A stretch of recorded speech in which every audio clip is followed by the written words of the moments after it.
మా latest videos కోసం మా ఈ తెలుగు న్యూస్ ఛానల్ సబ్స్క్రైబ్ చేసి గంట సింబల్ యాక్టివేట్ చేసుకోండి. ఈరోజు రాత్రికి చంద్రగ్రహణం 100 సంవత్సరాల తర్వాత ఆశ్వీజ పౌర్ణమి రోజు చంద్రగ్రహణం ఏర్పడబోతోంది.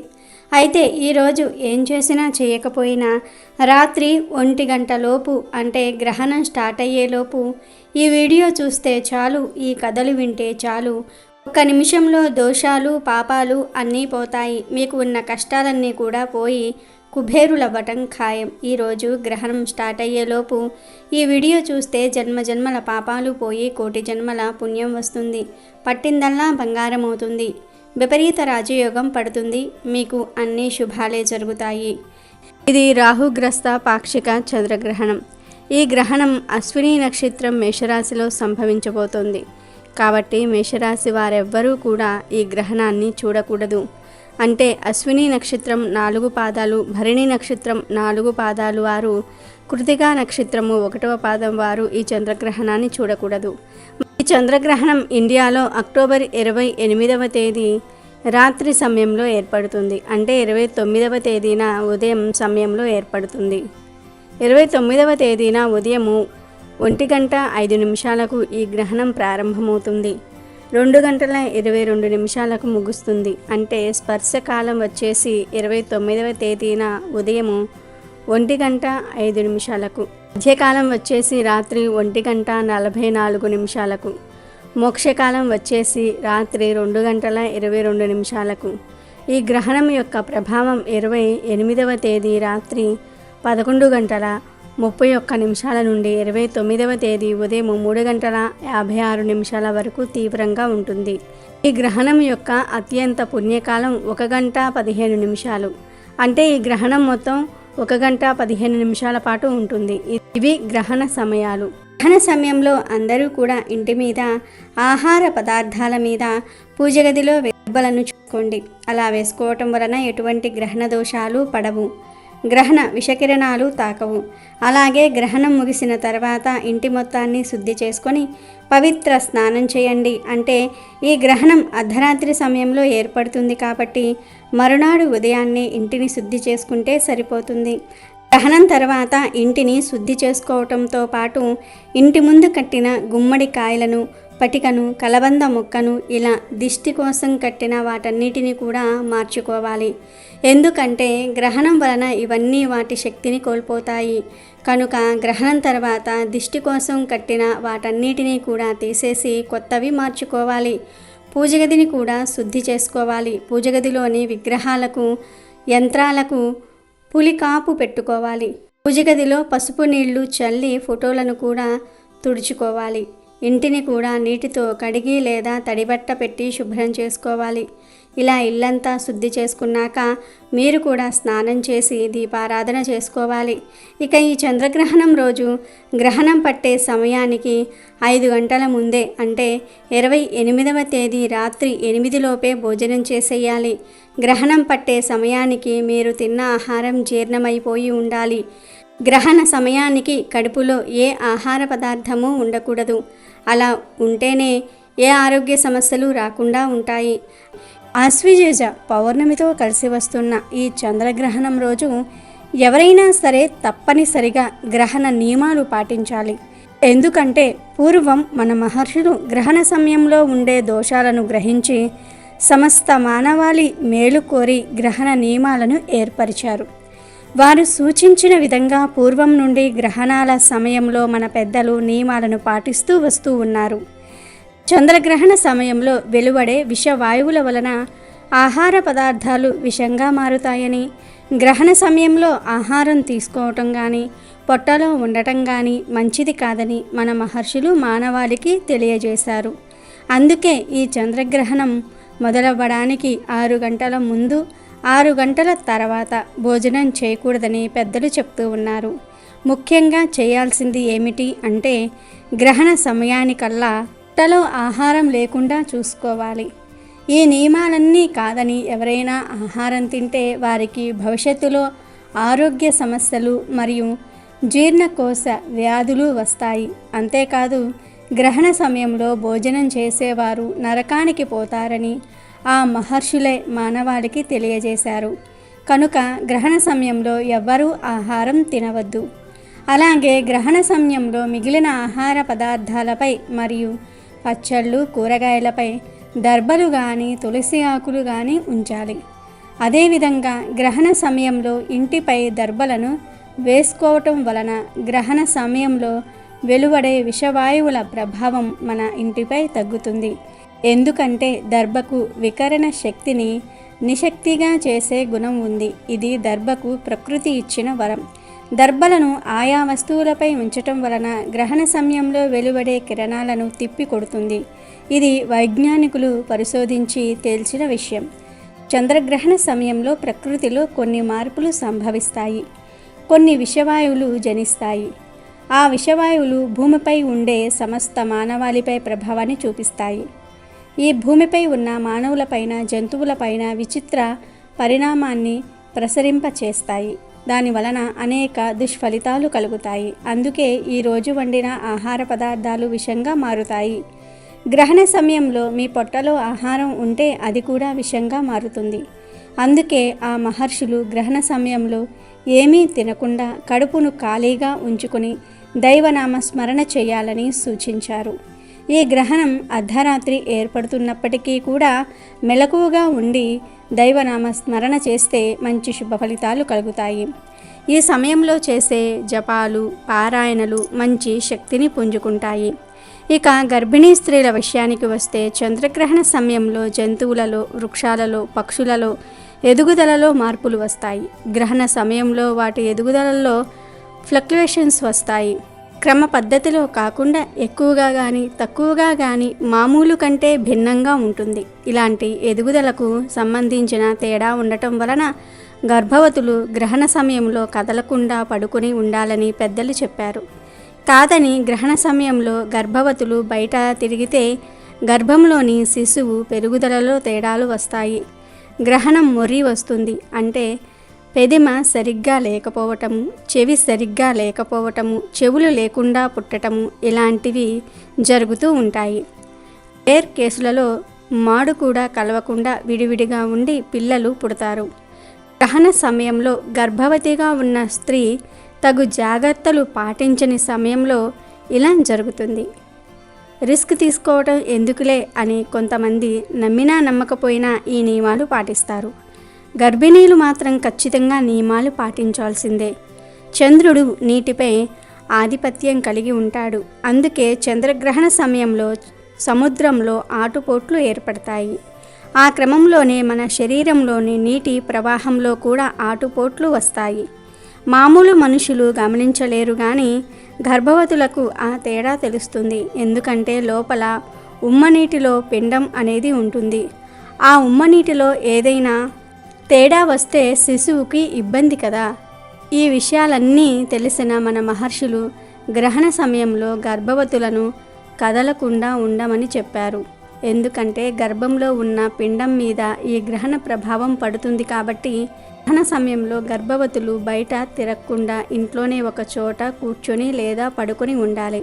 ఇక ఈరోజు ఈ శ్లోకాన్ని ఎవరైతే చదువుతారో వారికి గ్రహణ దోషాలు తొలగిపోతాయి. చంద్రుని అనుగ్రహం కలుగుతుంది. సర్వం గంగ సమం తోయం సర్వే వ్యాస సమిద్విజః సర్వం భూమి సమం దానం గ్రహణే చంద్రో సూర్యోహ. అలాగే ఈ గ్రహణ సందర్భంగా అసలు చంద్రగ్రహణాలు ఎందుకు ఏర్పడుతున్నాయో తెలిపే ఒక పురాణ కథ ఉంది. ఈ కథను ఈరోజు వినటం వలన సకల శుభాలు కలుగుతాయి, ఐశ్వర్యం సిద్ధిస్తుంది. ఆ పవిత్ర కథను ఇక విందాం. సాధారణంగా హిందూ పురాణాల ప్రకారం గ్రహణం సంభవించినప్పుడు రాహుగ్రస్త లేదా కేతుగ్రస్త అని ముందు తగిలించి చెప్తూ ఉంటారు. అసలు ఈ గ్రహణాలకు మరియు రాహువుకు కేతువుకు ఉన్న సంబంధం ఏమిటో తెలుసుకుందాం.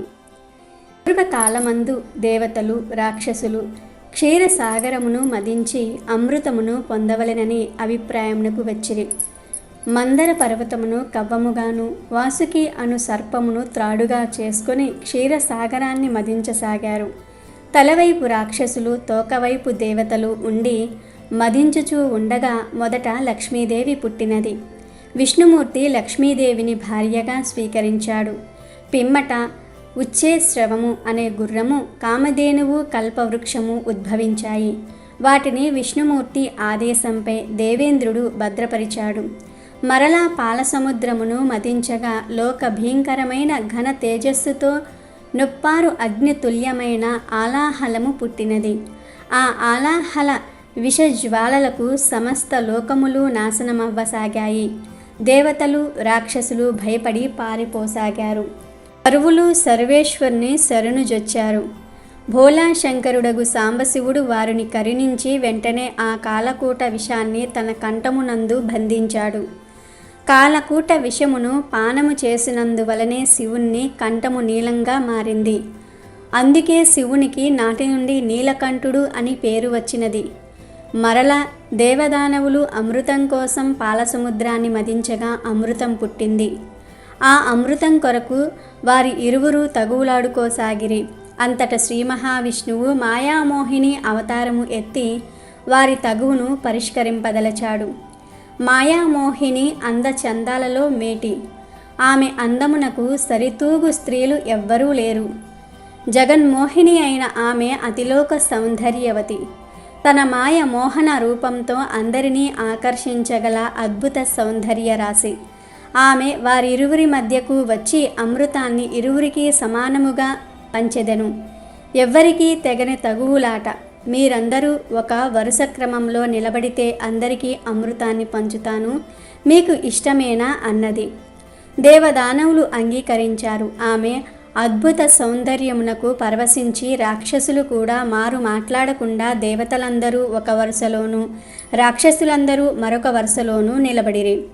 జగన్మోహిని 2 భాండములను తీసుకొని ఒక భాండమునందు సురను, మరొక దానియందు అమృతమును నింపి నర్తిస్తూ మురిపిస్తూ మైమరిపిస్తూ తన వయ్యారపు నడకలతో చిరునవ్వులు చిందిస్తూ రాక్షసులను ఊరిస్తూ వారికి తెలియకుండా సురను రాక్షసులకు, అమృతమును దేవతలకు పోయసాగింది. మందభాగ్యులైన రాక్షసులు ఇదేమీ గమనించకుండా ఆమె అద్భుత సౌందర్యమునకు మురిసిపోతూ పరవశింపసాగారు. ఈ విధంగా రాక్షసులను తన వలపు వయ్యారాలతో ఊరిస్తూ సురను మాత్రమే పోస్తోంది మోహిని. ఈ కనికట్టును గమనించిన ఒక రాక్షసుడు మారువేషంలో దేవతల మధ్య కూర్చున్నాడు. అయితే చంద్రుడు మరియు సూర్యుడు అతనిని గుర్తించి దానిని విష్ణువుకు తెలియజేశారు. కానీ అప్పటికే భగవంతుడు అతనికి అమృతాన్ని అప్పగించాడు. విష్ణువు తన సుదర్శన చక్రంతో అతని తలను శరీరం నుండి వేరు చేసినప్పుడు అమృతం అతని గొంతుకు చేరుకుంది. రాక్షసుడు అప్పటికే అమృతాన్ని తాగినందున అతని తల రాహువుగా మరియు శరీరం కేతువుగా అమరత్వం పొందింది. రాహు కేతువులు ఇద్దరూ ఒకే శరీరమే. ఒకరు తలభాగం, ఒకరు అధోభాగం. అయితే సూర్యుడు మరియు చంద్రుడు రహస్యాన్ని బయటకు తీయటంతో రాహువు మరియు కేతువు వారికి శత్రువులుగా మారారు. వారు సూర్యచంద్రులను ద్వేషిస్తారు కాబట్టి రాహుకేతువులు సూర్యచంద్రులను మింగటం వలన గ్రహణం ఏర్పడుతుంది. దేవతలు, రాక్షసులు అమృతం కోసం ఘర్షణ పడటం చూసిన వాసుకి అంటే కవ్వంగా చేసుకుని లాగిన పెద్ద పాము తనకు అమృతం దొరకలేదని ఏమీ తెలియక అమృత కలశం పెట్టిన దగ్గరకు వెళ్ళి దర్భపై అమృతం పడిందని దర్భను నాకింది. అమృతం రాకపోగా దర్భ పదునుకు నాలుక నిలువుగా చీలింది. అప్పట్నుంచి వాసుకి సంతానమైన పాములకు నాలుక నిలువుగా చీలి 2 నాలుకలు ఉన్నట్లు కనిపిస్తుంది. కాబట్టి సూర్య చంద్రగ్రహణాలు ఏర్పడడానికి గల కారణం వివరించే పురాణ కథ ఇదే. ఈ చంద్రగ్రహణం కనుక చంద్రుడికి సంబంధించిన కథలు వింటే 1,000,000 జన్మల పుణ్యం వస్తుంది. చంద్రుడు శుక్లపక్షంలో నిండుగా ఉంటాడు, కృష్ణపక్షంలో క్షీణిస్తాడు. అలా జరగటం వెనుక ఉన్న కారణం తెలిపే కథ ఇది. చంద్రుడు పరమ పతివ్రత అనసూయాదేవి సుతుడు, దత్తాత్రేయునికి సోదరుడు, స్వయంగా మహాశక్తి సంపన్నుడు. అందుకే భూమి మీద ఉన్న ఔషధాలకు చంద్రుడు అధిపతిగా మారాడు. ఆఖరికి మనిషి మనస్సును శాసించేవాడిగా జ్యోతిష్యంలో స్థానాన్ని పొందాడు. అలాంటి చంద్రునికి తన కుమార్తెలను ఇచ్చి వివాహం చేయాలని అనుకున్నాడు బ్రహ్మ కుమారుడైన దక్షుడు. ఆ దక్షునికి 1 కాదు, 2 కాదు, 27 మంది కుమార్తెలు. దక్షుని కోరికను మన్నించి ఆయన కుమార్తెలను వివాహం చేసుకున్నాడు చంద్రుడు. అయితే వివాహానికి ముందు దక్షుడు చంద్రుని దగ్గర ఒక మాట తీసుకున్నాడు. తన 27 మంది కుమార్తెలకు సమానమైన ప్రేమను అందించాలన్నదే ఆ మాట. ఆ మాటకు మారు మాట్లాడకుండా సరేనన్నాడు చంద్రుడు. దక్షుని 27 మంది కుమార్తెలతో చంద్రుని వివాహం అంగరంగ వైభవంగా జరిగిపోయింది. ఒక్కో రోజు ఒక్కో భార్య వద్ద ఉండసాగాడు చంద్రుడు. అలా పంచాంగంలో 27 నక్షత్రాలు ఏర్పడ్డాయి. అయితే రోజులు గడిచే కొద్దీ చంద్రునికి ఆ 27 మందిలో రోహిణి అనే భార్య మీద అధిక ప్రేమ కలుగసాగింది. మిగతా భార్యలలో అసూయ కలిగించేంతగా రోహిణి పట్ల చంద్రుని వ్యామోహం పెరిగిపోయింది. చంద్రుడు దక్షుడికి ఇచ్చిన మాట తప్పాడు. కొన్నాళ్లకు ఈ వ్యవహారాన్ని తండ్రి చెవిన వేశారు మిగతా భార్యలు. విషయాన్ని విన్న దక్షుడు చంద్రుణ్ణి మందలించాడు. కానీ కొద్ది కాలం గడిచాక చంద్రునిలో అదే తీరు కనిపించసాగింది. మిగతా భార్యల కంటే అతనికి రోహిణి మీదనే ఎక్కువ ప్రేమ కలగసాగింది. ఇక ఈసారి దక్షుడు ఊరుకోలేదు. కేవలం రోహిణి మీద ఉన్న ప్రేమతో తన మిగతా కూతుళ్లను సవ్యంగా చూసుకోవటం లేదంటూ దక్షుడు చంద్రుని మీద కోపగించుకున్నాడు. ఏ వెలుగును చూసుకొని నువ్విలా విర్రవీగుతూ ఉన్నావో ఆ వెలుగు క్రమేపీ క్షీణించిపోతుందని శపించాడు. బ్రహ్మ కుమారుడైన దక్షుని మాటకు తిరిగేముంది? ఆయన శపించినట్లుగానే ఒక్కో రోజు గడిచే కొద్దీ చంద్రుడు క్షీణించిపోసాగాడు. చంద్రుడే గనుక క్షీణించిపోతే ఔషధుల పరిస్థితి ఏం కాను, మనుషుల మనసులు ఏం కాను అంటూ అంతా కలవరపడిపోసాగారు దేవతలు. చంద్రుడు కూడా తనకు శాప విమోచనం ప్రసాదించమంటూ అటూ ఇటూ తిరిగాడు. కానీ ఎక్కడా అతనికి ఉపశమనం లభించలేదు. చివరికి మరి కాస్త వెలుగు మాత్రమే మిగిలిన సమయంలో శివుని చెంతకు చేరుకున్నాడు. చంద్రుని పరిస్థితిని గమనించిన భోళాశంకరుని మనసు కరిగిపోయింది. దక్షుని శాపం అకారణమైనది కాదు కాబట్టి ఆ శాపం నెరవేరక తప్పదు. అదే సమయంలో అతని శాపం వల్ల ఈ లోకం అంధకారంలో ఉండటమూ మంచిది కాదు. నెల నెల శాపం కాబట్టి మధ్య మార్గంగా ఒక ఉపాయాన్ని సూచించాడు పరమేశ్వరుడు.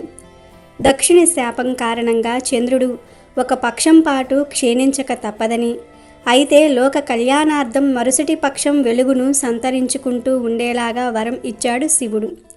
దానితో చంద్రుడు ఎంతో సంతోషించాడు. పరమేశ్వరుని వద్ద ఉంటే అలా దక్షుని శాపం నుంచి కొంతైనా విమోచనం పొందే మార్గం ఉన్నదని గ్రహించిన చంద్రుడు అప్పట్నుంచి చంద్రుని సిగలో ఉండిపోయాడు. నెల నెల శాపం మోహం ఎంతటి వారినైనా దిగజారుస్తుందని తప్పు తెలుసుకుని పరమేశ్వరుని పాదాలను చేరుకున్న రోజున తిరిగి జీవితం వెలుగులమయమవుతుందని ఈ వృత్తాంతం తెలియజేస్తుంది.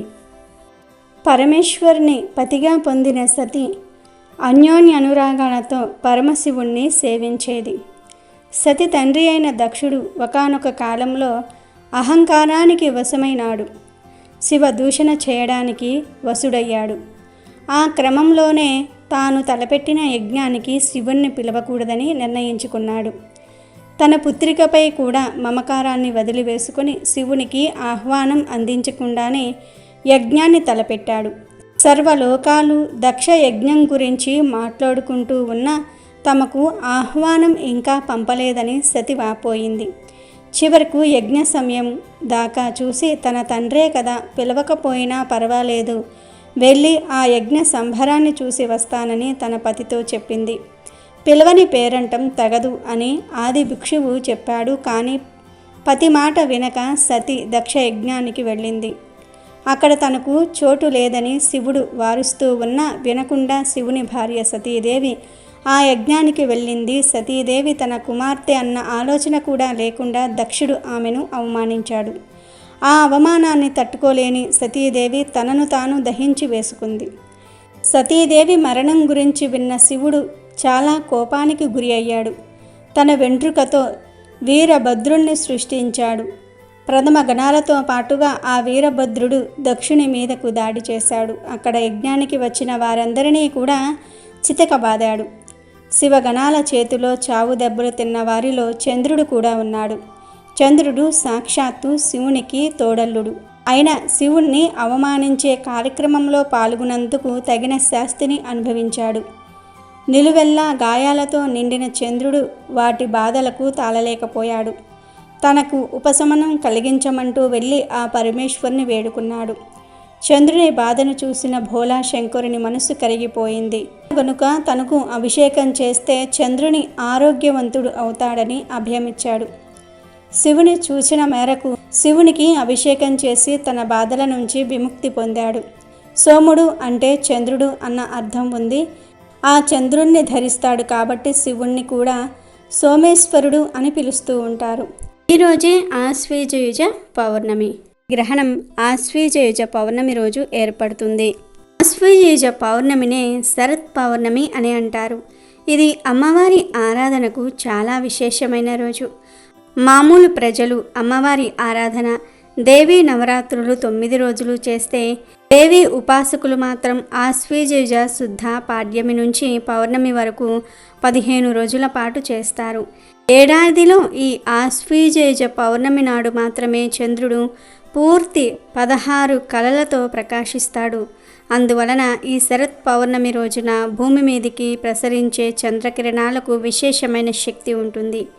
అవి శారీరక మానసిక రుగ్మతలను దూరం చేస్తాయి. ఈ చంద్రకాంతిలో కూర్చొని లలితా సహస్రనామ పారాయణం చేయటం, ఆవు పాలతో చేసిన పరమాన్నం చంద్రుడికి నివేదన చేసి రాత్రంతా చంద్రకాంతిలో ఉంచి ఉదయాన్నే దాన్ని ప్రసాదంగా స్వీకరించటం వలన చాలా మేలు జరుగుతుంది. చంద్రకాంతి నుంచి ఈ పౌర్ణమి రోజున అమృతం కురుస్తుందని శాస్త్రం చెప్తోంది. చంద్రకాంతిలో ఉంచిన పరమాన్నము చంద్రకిరణాలలో ఉన్న ఔషధీ తత్వాన్ని తనలో ఇముడ్చుకుంటుంది. మరునాడు ఉదయము ఆ పరమాన్నాన్ని కుటుంబ సభ్యులందరూ కూడా ప్రసాదంగా స్వీకరించాలి. ఈసారి చంద్రగ్రహణం వచ్చింది కనుక అలా చేయటం కుదరదు.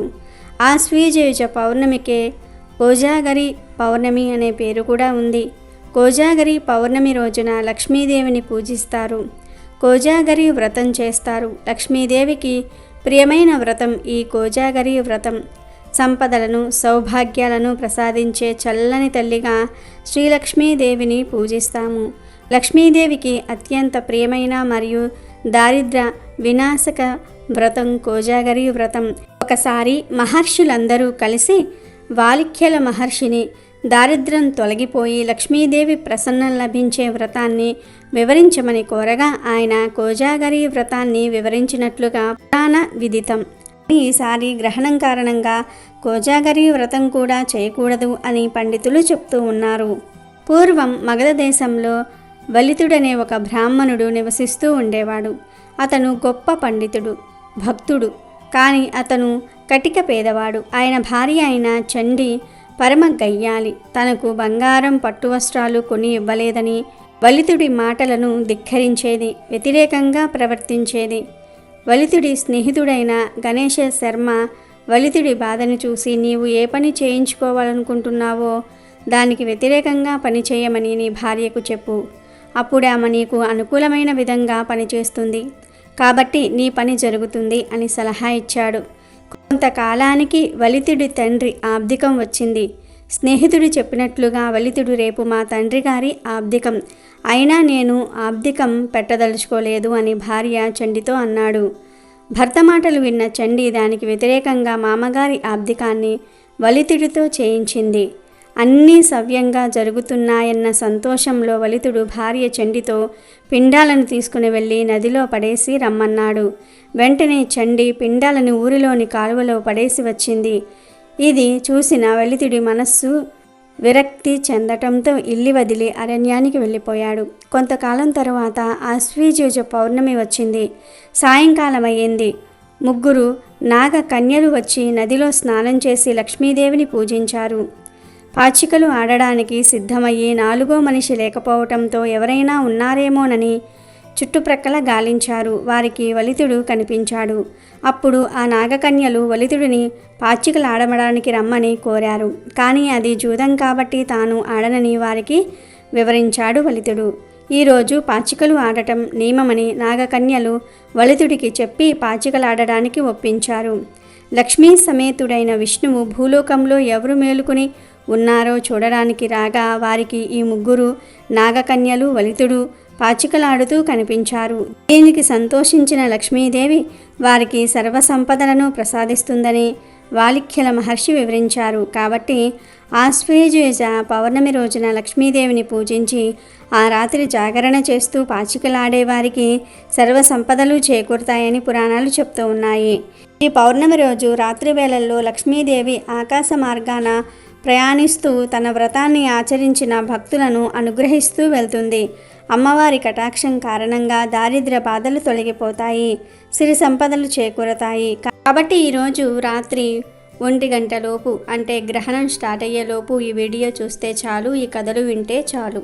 1 నిమిషంలో దోషాలు పాపాలు అన్నీ పోతాయి. మీకు ఉన్న కష్టాలన్నీ కూడా పోయి కుబేరులవ్వటం ఖాయం. ఈరోజు గ్రహణం స్టార్ట్ అయ్యేలోపు ఈ వీడియో చూస్తే జన్మజన్మల పాపాలు పోయి కోటి జన్మల పుణ్యం వస్తుంది. పట్టిందల్లా బంగారం అవుతుంది. విపరీత రాజయోగం పడుతుంది. మీకు అన్ని శుభాలే జరుగుతాయి. అమెజాన్లో బెస్ట్ డిస్కౌంట్స్ కోసం వీడియో డిస్క్రిప్షన్లో లింకు ఉంది, చూడండి. అలాగే మా టెలిగ్రామ్ ఛానల్ సబ్స్క్రైబ్ చేసుకోండి.